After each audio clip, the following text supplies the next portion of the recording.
함께 보실 것은 마태복음 13장 45절과 46절 우리 한 목소리로 같이 읽겠습니다.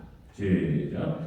또 천국은 마치 좋은 진주를 구하는 장사와 같으니 극히 값진 진주 하나를 발견하매 가서 자기의 소유를 다 팔아 그 진주를 사느니라. 아멘. 네, 인사합니다. 아버지 예수님, 네, 예수님의 은혜와 평강이 넘치시기를 축원합니다. 아멘. 예수님 얘기 많이 해야 되고, 많이 듣고, 삼위일체 하나님 말씀, 이런 것들이 이제 그 진리는 삼위일체 하나님밖에 없어요. 그래서 예수님 얘기 말씀 많이 듣고 그럴수록 하나님의 생기가 들어오는 것입니다. 그래서 뭐 신트로피, 엔트로피 말씀드렸죠. 엔트로피는 무질서있고 망가뜨리는 거예요. 근데 신트로피는 반대, 우리를 살리는 겁니다. 그래서 오직 하나님 말씀, 오직 삼위일체 하나님, 예수님만이 우리를 살릴 줄로 믿습니다. 그것밖에 없어요, 진리는. 자, 오늘 함께 읽으신 마태복음 13장 45절과 46절, 오늘 본문을 토대로 진주 비유라는 제목으로 말씀하겠습니다. 오늘 진주 비유를 살펴보도록 하겠습니다. 자, 오늘 같이 한번 따라하겠습니다. 진주 비유. 네, 진주 비유. 마태복음 13장에 나타나는 7가지 천국 비유 중에서 6번째가 되겠습니다. 6번째. 이것이 예수님께서 제자들에게 천국은 마치 이런 것 같다. 이렇게 했죠. 천국의 속성에 대해서 7가지로 말씀을 하셨습니다. 이것이 이제 교회의 역사, 2000년 역사를 여기에 이렇게 예언적으로 담아놨다. 이 굉장히 중요한 얘기인 거예요. 그래서 이제 지금 여기 진주 비유까지 마지막 7번째가 그물 비유예요. 그물 비유. 다음 주에 살펴보겠지만 이런 얘기들이 기가 막힌 얘기인 거예요. 마지막 종말 때, 마지막 라오디게아 교회 시대에 그물 비유. 그래서 크고 튼실한 고기는 끓어서 잘 담아서 바구니에 담아서 가져가고, 작은 것들은 버린다. 이게 이제 마지막 종말 때 기가 막힌 얘기들인 거예요. 근데 비유 안에 놀라운 얘기들이 담겨 있다라고 하는 것입니다.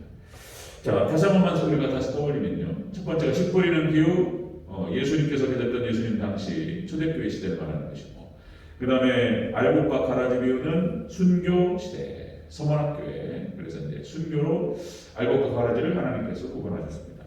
그 다음에 겨자씨 비유는 작은 생명력 하나가 엄청난 폭발력과 생명력을 가진다. 그래서 국교 시대, 기독교가 로마의 국교가 되고 전 세계로 확장되는 그런 계기가 되죠. 겨자씨 비유. 누룩 비유는 중세 암흑 시대를 상징적으로 보여줍니다.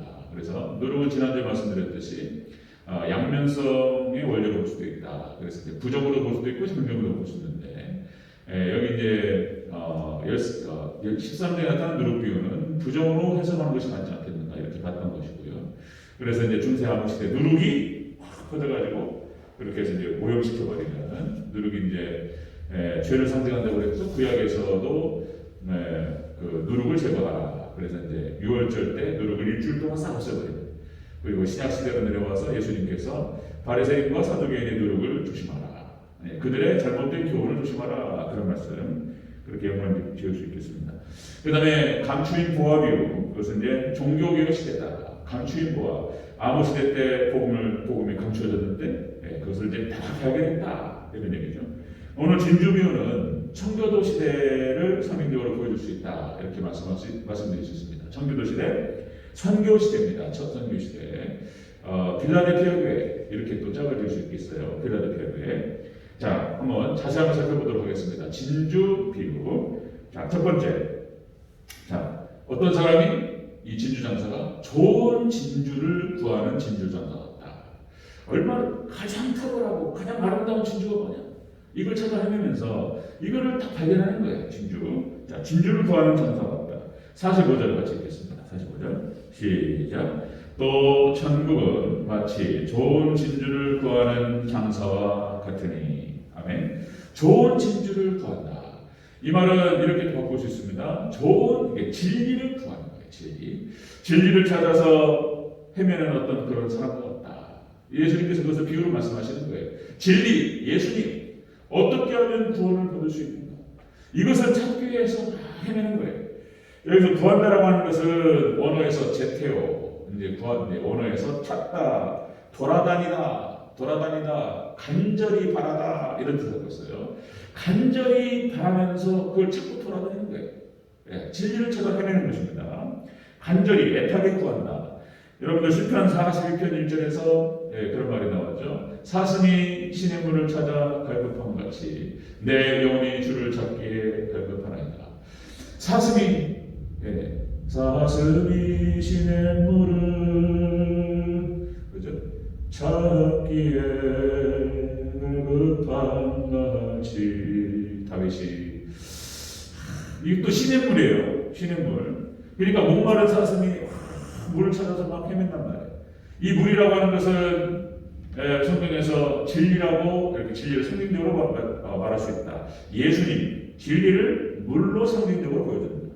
그래서 예수께서에서 성전에서부터 흘러나오는 물이 그죠? 무릎과 발목과 무릎을 조가리를 적시고 쫙 흘러나간다. 그죠? 물이요. 또 귀신이 물 없는 곳으로만 돌아다녀요. 물이에요. 물은 진리를 상징합니다. 자, 사슴이 시냇물을 찾아서 갈급한 같이 내 영혼이 주를 찾기에 갈급하나이다. 이 진주 비유를 통해서 진주 장사가 저 진주 하나를 얻기 위해서 막 헤매는 그런 것을 예수님께서 비유로 말씀하셨다. 네, 예수님께서 아브라함에 대해서 이렇게 말씀하셨어요. 아브라함도 예수님을 믿는 믿음으로 구원받은 줄로 믿습니다. 그것은 예수님이 하신 말씀이에요. 예수님께서 요한복음 8장 56절, 요한복음 8장 56절에서 이렇게 말씀하셔요. 너희 조상 아브라함 나이 때 볼 것을 즐거워하다가 보고 기뻐하였느니라. 아멘.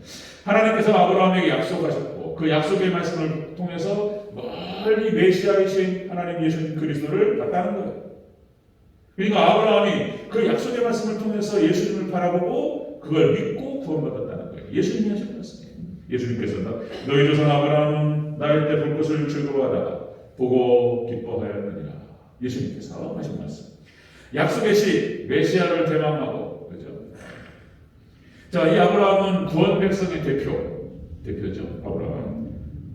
자, 이렇게 해서 우리 하나님 백성들 하나님 백성 이스라엘 백성들로 또 얘기할 수도 있고 하나님 백성 믿음의 백성들이 이렇게 예수님 진리 이것을 찾고 바라보고 이것을 예수님을 통해서 우리가 구원받는 줄로 믿습니다.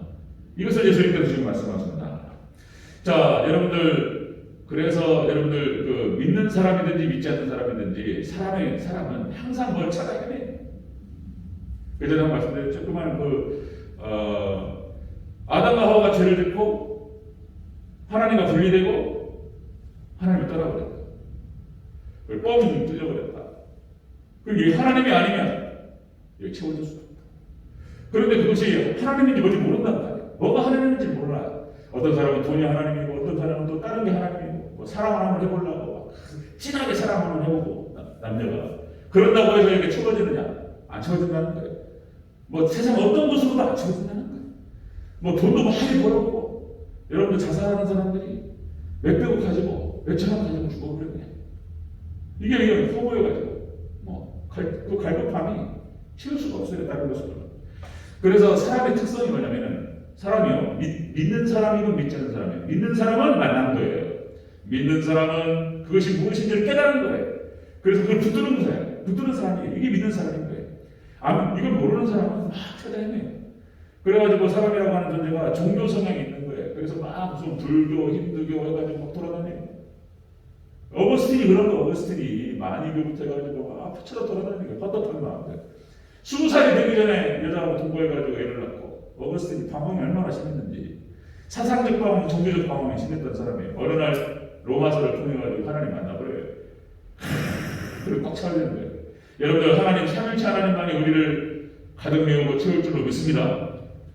이 사람이라는 존재는요 이렇게 진리를 찾아서 헤매게 돼 있어요. 특성상 사람이 아담과 하와의 존재 자손이기 때문에 그런 것입니다.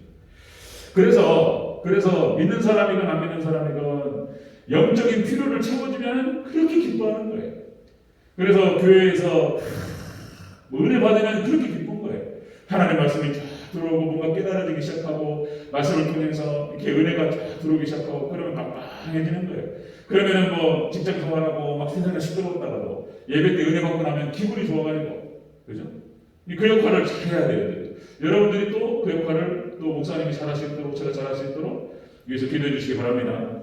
말씀이 잘 흘러가고 그 말씀을 통해서 하나님의 은혜가 느껴지기 시작하고 예수님 말씀이 막 쫙 밀려들고 그것처럼 기분 좋은 게 없는 거예요. 또 한 번 말씀드리면 이 영적인 필요를 채워주면 그렇게 기뻐하고 기뻐한다는 거예요. 그러니까 제가 순복음교 출신이라고 말씀드렸는데, 그러니까 기독교회나 하나님의 성에 조율기 목사님, 그 순복음교회도요 여러 계열이 있습니다. 저기 예수교에 대한 하나님의 성에는 조율기 목사님 동생인가 조용봉 목사님이나 있고 거기서도 막 나가요 이렇게 계파가. 저희 교회는 기독교에 대한 하나님의 성에 그래서 열도 순복음교회 그쪽 라인이었어요. 저희 목사님이 한 세대 옛날 순복음신학교 나오셨고 뭐 교단을 알았나요? 전혀 모르고 그냥 가까이 있었으니까 나갔을 뿐이에요. 집에서 가까웠고 부모님이 거기 선택을 했어요. 그러니까 그냥 나갔는데 거기가 순복음교회였던 거예요. 그때는 교단도 몰랐어요. 뭐 장로교가 뭐고 뭐 침례교가 어떻고 이런 거 모르고 그냥 교회가 있었으니까. 그리고 그때는 또 비슷비슷했어요. 80년대 그죠? 그냥 나갔는데 그러니까 제가 존경하고 좋아했던 형님이 한신대를 갔는데 신학을 한다고 그때는 한신대가 무엇이고 총신대가 무엇이고 이런 것도 몰랐단 말이에요. 그냥 후배들이 제가 듣기에는 신학교를 간 거예요. 신학교를 목사가 되겠다고 갔다가 와가지고 이상해져 버렸다는 거잖아요. 이상해져 버리고 그때 당시 80년대 여러분들 소위 말해서 386세대 그러죠. 그러니까 지금은 86세대라는 표현을 쓰는데 그러니까 80년대 학번 60년대생을 말하는 거예요. 그때 당시 군사정권에 의해서 막 어려웠을 때 민주화 운동을 했던 사람들입니다. 민주화 운동. 그때 저희 형도 386세대인 거예요. 386세대. 그래서 그때 당시 대학가에서는 사회주의자가 아니면 대학생 취급을 안 했다는 거예요. 사회주의자. 그래서 군사정권으로부터 나라를 갖다가 저 잘못된 신군부가 군부로부터 저걸 뺏는 것 이것이 목표였고 이런 상황에서 민중신학이 어떻고 그리고 해방신학이 어떻고 이러니까 뭔가 대단한 줄 알았다니까요. 뭔지 몰랐어요. 그리고는 그 형님이 그 존경했던 형이 맥주 한잔 마시고 담배 피면서 충격 괜찮아 그런 걸로 괜찮아 이러면 도대체 구분이 안 가고. 그러니까 그때 당시 교회에서 우리 안수 집사님부터 해가지고 몇 분 권사님이 저거 큰일 났다거나 이렇게 얘기했어요. 그런데 성경적으로 무엇이 잘못됐는지를 목사님부터 지도해주는 사람이 없었어요. 무엇이 잘못된 걸 알아야 할 거 아니에요. 성경적으로 설득이 돼야지 납득이 되고 이건 잘못됐구나 딱 버리고 잘못하면 옳은 것이 무엇이고 잘된 길이 무엇인가를 찾아갈 텐데 지도하는 사람이 없었어요. 이 복잡한 얘기인 거예요. 이것이 20세기 신앙 또 그런 얘기인 거예요. 칼바르트가 또 이런 얘기 하는데 도대체 모르는 얘기고 신학을 하면 잘못된 줄 알았어요. 저는 그래서 신학에 대한 꿈을 갖고 있다가 접어버렸어요. 그냥. 그리고는 20대 초반에 살짝 당황이 있었던 거예요. 이게. 그러니까 뭐가 뭔지 모르고 이런 상황. 그러니까 영적인 어떤 방황 가운데 있었을 때 그 방황을 잡아주고 설명해주고 지도해주고 끌어주고 영적인 필요를 채워주고 이런 사람이 없었다니까요. 근데 만약에 누가 명쾌하게 제가 지금 아는 정도로만 설명해주면서 이건 이거고 저건 저거고 이렇게 해줬으면은 저는 제 인생은요 또 달라졌을 거야. 아마. 몰라요. 그것이 또 하나님의 뜻이었는지 모르겠습니다. 제가 중고등부 때도 마찬가지였습니다. 중고등부 때도 또 한 번 그때가 말씀드렸듯이 구원파 중학교 2학년 때 구원파를 만났는데 성경적으로 설명을 하는데 상당히 설득이 됐단 말이에요. 그런데 그것이 무엇이 잘못됐는가를 또 성경적으로 설명해 주시는 분이 없었어요. 그냥 잘못됐어 그거 큰일 난다 이렇게만 얘기해주고 무엇이 잘못됐는가를 설명 안 해주니까. 그러니까 여러분들 청년들부터 해가지고 이렇게 또 여기 성도들 중에서는 다 마찬가지입니다. 어떤 영적인 어떤 혼돈 상황, 혼란스럽고 이런 것들이 있을 수 있어요. 이거를 성경적으로 명쾌하게. 그래서 제가 교리 설교를 많이 하려고 노력하는 거예요. 교리 설교를. 영적인 필요가 딱 영적으로 딱 막혀버렸는데 이걸 딱 풀어주는 순간 막 막 뻥 터지면서 막 그 기쁨은 이루 말할 수가 없습니다. 예, 사람이 영적인 필요를 채워주는 만큼 기뻐하는 게 없어요. 예, 그런 것이죠. 또 여기에 관련해서 어떤 분이, 그러니까 이제 지금 우리 주부 만드는 데 있죠. 주부 만드는 데 기독문화사 지금 그 양민옥 대표 이분이 이제 아들이고 그 아버지가 여기 계셔요. 최하시 장로님하고 같이 한번 초창기 이제 3년 전에 갔을 때 그 아버님이 계셨어요. 장로님. 그러다가 한번 대화를 하다가 이분이 무슨 말 하냐면 30년을 어떻게 내가 구원받을 수 있는가를 막 찾아 헤맸대요. 그 얘기 한번 하시더라고요. 내가 어떻게 구원받을 수 있는가? 내가 죄인인데 내가 이렇게 살다가는 지옥 갈 것 같은데 구원의 확신은 없고 나를 좀 말씀으로 이렇게 끌어줄 만한 그런 지도 주는 사람이 없었다는 거예요. 이런 말 들어도 다 시원찮고 저 말 들어도 시원찮고 30년을 헤맸대요. 그러다가 이제 어느 순간 어떤 목사님을 통해 가지고 말씀을 들었는데 이게 확 열리면서 이분이 그 얘기를 최하시 장로님하고 제가 앉았는데 그 얘기를 잠깐 하면서 눈시울이 떠지면서 이렇게 우시더라고요. 그 은혜 받는 거, 내가 구원의 도리를 깨달았다고, 믿음으로 구원받는 걸 알았다고 막 그러시더라고요. 아니 간단한 얘기 같은데 어떤 분은 30년을 헤매가지고 그거 하나 제대로 깨닫고 은혜 받았다, 은혜 문제가 해결됐다 이러시더라고요. 야, 또 이런 거구나. 자, 진주비유가 이런 얘기인 거예요. 진주비유. 구원의 도리와 어떻게 하면 내가 구원받을 수 있는가? 내가 어떻게 하나님을 만날 수 있는가? 여기 막 찾아 헤매는 거예요. 네, 이런 거를 예수님께서 말씀하신 거예요. 진주. 자, 두 번째 보겠습니다. 진주비유 두 번째. 극기 값진 진주 하나를 발견했다는 거예요. 드디어. 뭐 기가 막히게 막 영롱한 진주 하나 발견했다. 46절을 읽겠습니다. 46절 시작. 극히 값진 진주 하나를 발견하네. 아멘. 이걸 찾았어요. 그렇게 찾아 헤매다가 그 진주 장사가 그거 좋은 거 하나 정말 특별한 거 봐.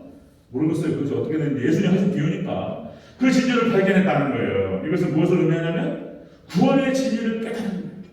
이렇게 비교할 수 있는 거예요. 이 비유로 말씀하신 거예요. 예수님께서 진리를 찾아 헤매다가 진리를 발견한 거예요. 진리를 여기서 발견한다는 뜻이 그런 뜻이에요. 이게 이제 유리스코 이제 헬라어 원어에서 찾아내다, 발견하다 이런 뜻이에요. 얻다, 깨닫다 그런 뜻을 썼어요. 이 말이. 자, 여러분들 이신칭의 교리입니다. 이신칭의 교리. 오직 믿음으로 구원받는다. 이게 도대체 그 복잡한 논리를 갖다가 이것을 명쾌하게 자기 막혀있는 부분을 뚫어주면서 설명해야 되는데, 믿음으로 구원받는다는 거 숱하게 들었는데 지금 뭐가 여기 막혔단 말이에요. 지금 이게 이해가 안 되고 깨달아지지 않는 부분이 있단 말이에요. 이게 지금 이게 해결이 안 되는데, 여러분들 이신칭이 로마서가 이신칭의 교리예요. 로마서가 그걸 갖다가 정확하게 설명하는 것이 로마서입니다. 근데 로마서만 가지고는 다 해결이 안 돼요. 로마서를 해석하고 로마서를 설명하기 위해서는 로마서만 가지고는 안 되고 갈라디아서도 봐야 돼요. 심지어는 성경 전체가 이신칭의 교리예요.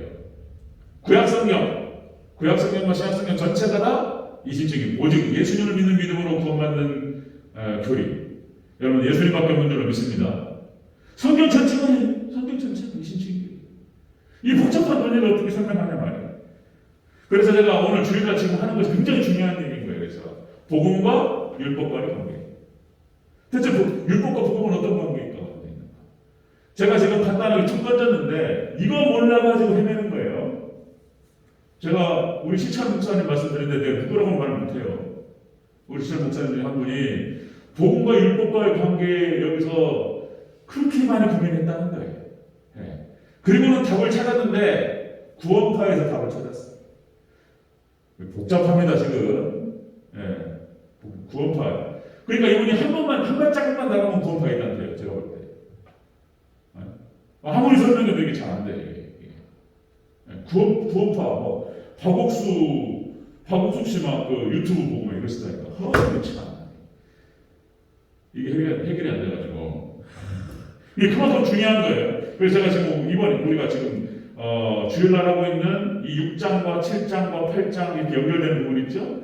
제가 이 논리를 잘 이해를 하셔야 돼요. 그렇게 중요한 거예요, 이것이. 이제 그 목사님이 제가 주일날 할 거예요. 주일날, 이번 돌아오는 주일날 할 얘기인데, 복과 율법과의 관계에서 7장에서 길을 잃어버려요, 7장에서요. 정말 헷갈리게 생겼어요. 주일날 한번 들어보세요. 7장에서 길을 잃어버렸어요, 7장에서. 자, 이 진주뷰, 예수님께서 말씀하시면서 어떤 진주장사가 탁월한 진주, 값진 진주를 찾아 헤매다가 드디어 찾았다는 거예요. 드디어 찾았다. 자, 여러분들, 인간의 생명과 인간의 구원이 어디 있는가? 어떻게 하면 구원받을 수 있고, 어떻게 하면 천국 갈 수 있는가? 어떻게 하면 지옥을 면할 수 있는가? 이 문제. 어리석은 부자는 그것을 소유에 있다고 생각했다는 거예요. 그래서 그런데 어리석다고 말씀하십니다. 예수님께서 이것도 비유예요. 어리석은 부자 이야기, 이 비유를 말씀하시면서 이 사람이 사람의 생명이 그 소유에 넉넉한 게 있다고 생각하는 거예요. 그래가지고는 이 엄청난 얘기들, 이 재산을 쌓아 모아가지고 창고에다가 다 쟁여놓고 이제는 난 됐다 이렇게 생각하는 순간 써보지도 못하고 죽는 거예요. 그런 사람이 많아요. 그런 사람이 많습니다. 뭐 이렇게 물질에 자기 사과를 걸어가지고 물질 모아놓고 그 물질을 모을 때에는 여러분들 부자는 있잖아요. 그냥 나오는 게 아니에요. 여러분 잘 아실 거예요. 부자는요 돈 못 쓰는 사람이에요. 돈 쓸 줄 아는 사람은 부자가 못 돼요. 그러니까 진짜로 부자들은요 푼돈을 아껴요. 진짜 그렇습니다. 몇천 원 가지고 막 이렇게 해가지고 몇백 원 가지고 막 싸운다니까요. 진짜 그렇게 하기 때문에 부자가 되는 거예요. 그리고 그리고 뭐 가지고 못 쓰고 죽어. 저 이모고 할머니가 그랬다니까요. 저희 아버지 이모 할머니가 강남에 그냥 큰 빌딩 놓고 뭐라는 거야 이게. 자, 여러분들 그렇게 로마서 3장 10절에서 의인은 없나니 하나도 없으냐 그런 거예요. 그래서 우리가 행위로 구원받을 수 없다. 이게 믿음과 행위 관계에서 이게 도대체 이게 논리가 어떻게 되는 거냐 이런 얘기예요. 지금 우리가 로마서 말씀 주일날 이게 굉장히 중요한 말씀을 잘 깨달으셔야 돼요. 자, 여러분들 루터가 그랬습니다. 루터가 스토테른하임, 이게 이제 독일말로 어려워요. 스토테른하임이라고 하는 그 지역에서 자기 친구가 날벼락을 맞아서 죽었어요. 날벼락을 맞고 죽은 사건이 벌어졌어요. 그래가지고 루터의 터닝 포인트가 그렇습니다. 터닝 포인트가 루터가 원래는 법관을 하려고 했어요. 법 공부를 하다가 친구가 날벼락을 맞고 죽는 걸 보면서 충격을 받아가지고 그리고는 인생이 뭐냐 허무하고 사제로 돌아서요. 사제. 그래 내가 신부가 되겠다. 결혼하지 않고 사람이 인생이 뭐냐 사람이 어떻게 날벼락을 맞고 죽어버렸단 말이야. 드라마 맞고 죽어버렸어요.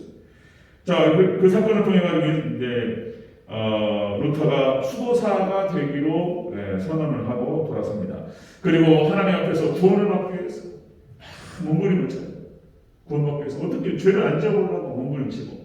그래서 그런 표현이 나오죠. 본디오 빌라도 계단에 무릎으로 기어 올라가면서 회개합니다. 하나님께. 그래서 다 올라가고 그거를 몇 번을 반복해도 자기에게 돌아오는 것은 너는 죄인이다. 이것밖에 없는 거예요. 어떻게 하는 거예요, 이거를. 그리고 몸부림을 치다가 로마서 말씀을 살펴가는 가운데에서 말씀을 만난 거예요, 말씀을. 믿음으로 구원받는 것이구나, 믿음으로. 이신칭의교를 깨닫습니다. 그러니까 이것이 1500년대 얘기예요, 1500년 초반에. 그리고는 이제 루터가 이제 종교개혁이 시작된 거예요. 그리고 이제 그 뒤로 따라서 많은 종교개혁자들이 따라왔고, 그 이신칭의교를 중심으로 해서 삼일체교를 중심으로 해서 칼빈이 정리를 한 것이 그것이 기독교 강요였고, 이것이 그 정도로 기독교 2000년 역사 속에서 그 의미를 갖고 있는 거예요. 그 의미. 500년 가까이 교구신학이 오다가 1000년이 다 쳐버렸는데 1000년이 사라져버렸어요. 그런데 칼빈이 교구신학을 정통했던 사람이에요. 교구신학. 해 아래 살 것이 없는 거예요. 어느 날 하나님께서 준비하신 사람이 칼빈은 교구신학이 탁월했는데 교구신학 어거스틴이 떴고 삼일체교리가 떴고 무슨 뭐 토틀리는 떴고 여기를 잘하는 사람이에요. 그리고 인문학에 아주 탁월한 재능이 있었어요. 칼빈이. 근데 교구신학을 통해 가지고 이신칭의교리와 삼일체교리를 연결시키면서 그리고는 교구신학을 다시 정리한 거예요. 그것이 기독교 신학이에요. 기독교 개혁신학이에요. 이거를 기독교 강요라고 하는 책에 정리를 했는데 이제 칼빈이 이걸 통해서 목회도 하고 제네바 아카데미라고 하는 신학교를 하면서 이 기독교 강의를 강의했죠. 그리고 가르쳤던 거예요. 여기서 일기생이 전낙수 청교대 아버지 그리고 청교도가 그 뒤로 쫙 생기는 거예요. 이 프레임 자체가 이 틀이 목차가 너무나 탁월했기 때문에 그래서 여기에 살이 쫙 신학적 어떤 그 살들이 붙으면서 풍성한 청교도 신학이 나오기 시작했다. 그리고 하나님께서 여기에 놀라운 부흥을 부어주셨다라고 하는 것입니다. 이 청교도가 이렇게 나오는 거예요. 자, 여러분들 진주비유를 통해서 예수님께서 말씀하셨어요. 좋은 진주를 구한다. 어떻게 구원받을 수 있는가? 진리가 뭐냐? 없잖아요. 그러다 그거 딱 나왔어요. 이거는 이거 찾아버릴 거예요. 구원의 진리를 깨달았다는 것입니다. 그런 다음에 세 번째, 자기 소유를 다 팔아. 자기가 가지고 있던 모든 진주들, 짜증부정 것들부터 해가지고 자기 재산 모든 걸 팔아가지고 이거 하나 딱 사는 거예요.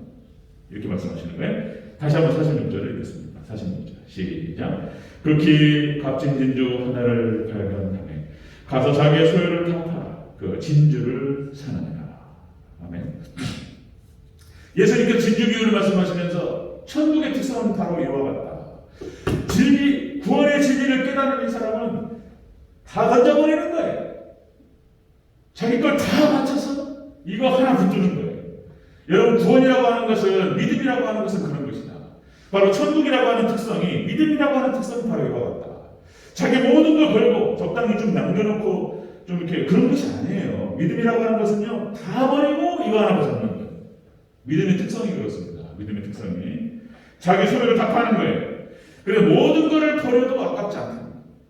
모든 걸 버려도 아깝지 않고 이거를 다 팔아서 이거를 딱 잡는 거예요. 이게 믿음이다. 이게 믿음이다. 자, 아브라함이 그런 거잖아요. 아브라함이 하나님의 음성을 들었다. 그래서 본토 친척 아비집을 떠나버려. 자신의 삶의 근거를 버려버려. 그리고 하나님 하나 바라보고 그 말씀을 순종해서 떠났어요. 그런 거예요. 아브라함의 특징이 바로 믿음의 특징이 나타납니다. 그 다음에 여러분 롯도 마찬가지죠. 롯이 소돔과 고모라에서 그것도 믿음의 특징인 거예요. 자, 하나님께서 여기를 심판하신다고 말씀하셨다. 싹 쓸어버린다고 말씀하셨다. 빨리 도망가라. 근데 롯이 소돔과 고모라에 정착을 해가지고 나름대로 거기에 재산이 있었을 겁니다. 롯도 자기 땅도 있었을 것이고 자기 집도 있었을 것이고 자기 짐승들도 있었을 것이고 다 버리고 도망가는 거예요. 여러분들 하나님 심판하신다고 하셨는데 다 버리고 도망가야 될 줄 믿습니다. 아멘. 다 버리고 도망가는 건 다 버리고 가져갈 수가 없어요. 롯이 딱 버리고 도망갑니다. 이런 특성이 믿음의 선진들의 모습 속에 다 나타나요. 사도 바울도 마찬가지입니다. 사도 바울도 자신이 가지고 있는 모든 걸 버려버려요. 배설물로 여기고 오직 주님만을 위해서 그냥 자기 일생을 손부리째 뽑아가지고 다 드려버려요. 이 진주를 발견했기 때문에, 진리를 발견했기 때문에. 베드로와 요한과 모든 제자들도 다 마찬가지죠. 그죠? 자기가 있던 모든 생업과 심지어는 가족까지 다 뒤로 하고 다 버리고 주님을 쫓았다는 것입니다. 막달라 마리아가 마태복음 26장 6절부터 13절 자기 향유옥합을 깨뜨려가지고 예수님이 발을 씻었어요. 진리를 만났어요. 예수님을 깨달았어요. 이분이 진리시고 메시아라는 걸 알았어요. 다 버려요. 향유옥합을 깨뜨려서 그걸로 예수님이 머리에 붓고 자기 머리털로 발을 씻었어요. 네. 바로 종교개혁자들과 청교도들이 다 그랬다는 것입니다. 바로 종교개혁자들이 다 버렸어요. 목숨도 버리고 다 버리고. 청교도들도 마찬가지입니다. 영국의 청교도들 102명이 메이플라워를 타고 신대륙으로 갔다. 그때 지금이 미국이지 그때는 아무것도 없는 거잖아요. 아무것도. 그냥 믿음 하나 얻기 위해서 자기가 믿는 그 천국 하나 얻기 위해서 다 버리고 떠나는 거예요. 믿음의 특성이 바로 그런 것이다. 천국의 특성이 바로 그런 것이다. 예. 그런 거죠. 그러고 보니까 하나님께서 이렇게 모든 걸 버리고 그 진리를 붙든 사람들, 말씀을 붙든 사람들, 예수님을 붙든 사람들을 모든 걸 버리고 그걸 붙잡은 사람들은 진리가 그 사람을 붙잡을 줄로 믿습니다. 아멘. 진리가 붙잡아요. 그리고는 히브리서 11장 말씀을 다시 한번 이런 관점에서 믿음의 선진들을 딱 보니까 믿음의 선진들이 다 그런 거예요. 다 버리고 하나님 말씀 하나 붙잡는. 노아가 그랬고 욥도 그랬고, 아브라함도 그랬고, 다니엘도 그랬고, 새 친구도 그랬고, 다 그래요. 믿음이 바로 그런 것입니다. 믿음의 특성과 천국의 특성이 바로 여기가 이게 진리구나 깨닫고 다 내려놓고 그거 하나 붙잡는 거예요. 그리고 하나님께서는 그렇게 하는 그 사람을 붙잡으세요. 그리고 다 줘버려요. 그 사람한테. 하나님의 모든 것을 그 사람한테 맡기는 거예요. 믿습니까? 여러분들 꼭 그렇게 하시기를 주의 이름으로 축원합니다. 예수님이 진리. 진리의 말씀. 이걸 또 붙잡으면 다 버리고 내가 다른 건 다 잃어버려도 이거 하나 얻을 수 있다는 그런 거. 붙잡을 때 그 진리가 그 사람을 붙잡고 그 사람을 하나님께서 은혜 가운데로 사용하실 줄로 믿습니다. 그렇게 쓰임받는 우리 장로님들, 권사님들, 우리 성도님들 되시길 주여 축원합니다. 그런 거예요. 말씀 정리하겠습니다. 진주 비유를 하나님께서 예수님께 그렇게 말씀하십니다. 좋은 진주를 구하는 사람이 있습니다. 진리를 찾는 사람을 만나는 거예요. 그런데 값진 진주 하나를 발견했다. 진짜 진리를 발견했다는 거예요. 다 팔아서 이거 하나 사는 거예요. 그리고 예수님의 진리 하나를 딱 붙여놓은 것입니다. 그래서 바로 그 진리를 통해서 우리가 구원받고 그리고 하늘의 신령함과 땅의 기름진 복을 받아들여요. 다윗도 그런 것이고요. 다 그런 거예요. 다윗도. 이스라엘의 성군들 다 마찬가지인 거예요. 네. 모든 걸 다 걸고 딱 붙잡는 거예요. 그래서 여러분들 진리를 붙잡으시고 그 진리에 붙잡히시는 저와 여러분 되시기를 축원합니다.